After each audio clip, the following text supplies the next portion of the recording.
Assalamualaikum warahmatullahi wabarakatuh. Jumpa lagi bersama saya Dedi Chandra.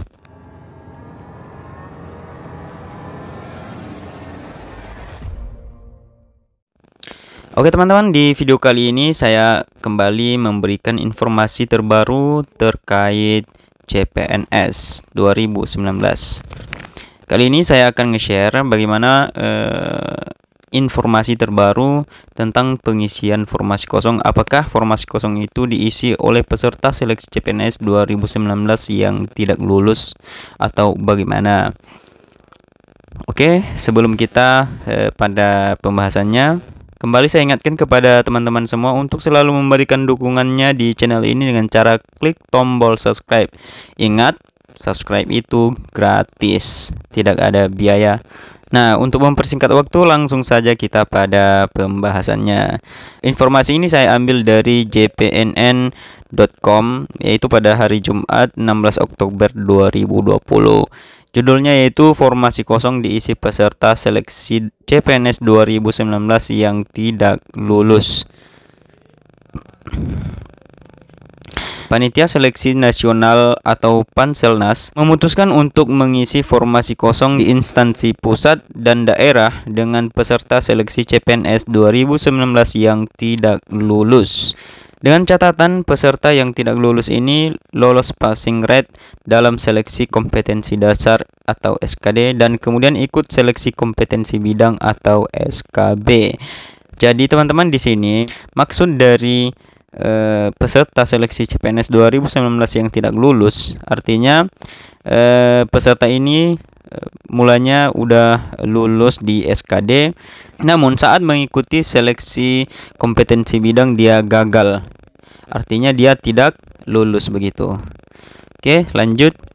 Deputi Bidang Sistem Informasi Kepegawaian atau SINKA, Badan Kepegawaian Negara BKN Suharmen menjelaskan, kebijakan tersebut diambil untuk efisiensi waktu dan anggaran, sebab bila harus melakukan seleksi kembali butuh waktu dan anggaran yang tidak sedikit.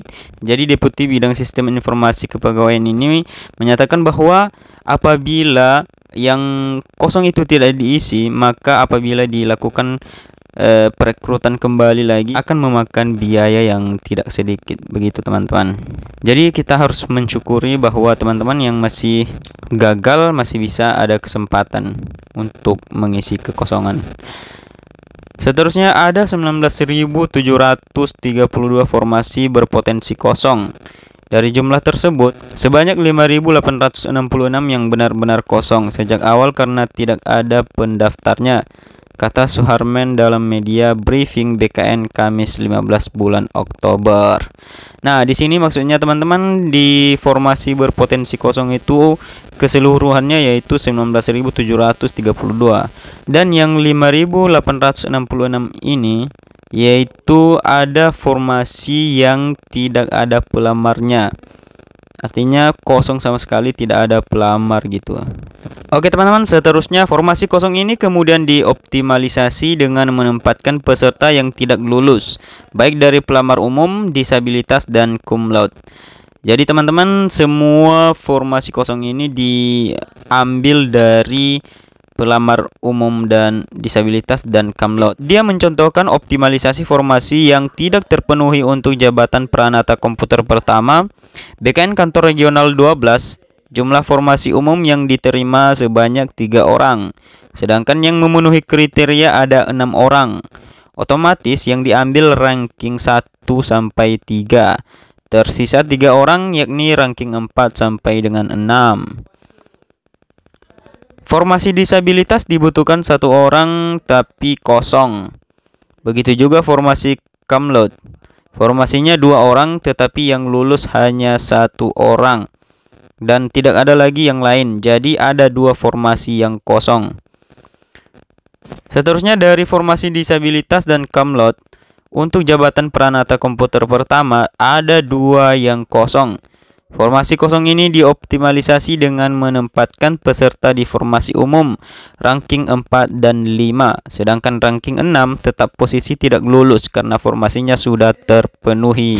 Jadi teman-teman, Apabila ada formasi kosong di formasi disabilitas dan kamlot, jadi yang mengisi tersebut bisa diambil dari formasi umum. Begitu juga sebaliknya. Suarman memastikan tidak akan mungkin ranking 6 ke atas bisa mengisi formasi kosong tersebut. Sebab secara sistematis komputer akan melacak. Nah, dari statement ini kita bisa melihat bahwa yang berhak untuk mengisi formasi kosong itu teman-teman yaitu diambil dari peserta yang terbaik setelah ranking teratas ya. Seterusnya jangan berharap yang ranking 10 misalnya karena dekat sama pejabat terus minta mengisi formasi kosong itu. Optimalisasi untuk formasi kosong dilakukan berdasarkan ranking hasil kelulusan CPNS yang merupakan gabungan dari SKD dan SKB terangnya. Di sini diterangkan bahwa sekalipun kita memiliki saudara pejabat, jadi hal itu tidak memungkinkan kita menjadi lulus karena ada orang dalam. Jadi dari sini kita bisa melihat bahwa rekrutmen CPNS dengan sistem CAT memang benar-benar murni sehingga tidak ada yang merasa dirugikan.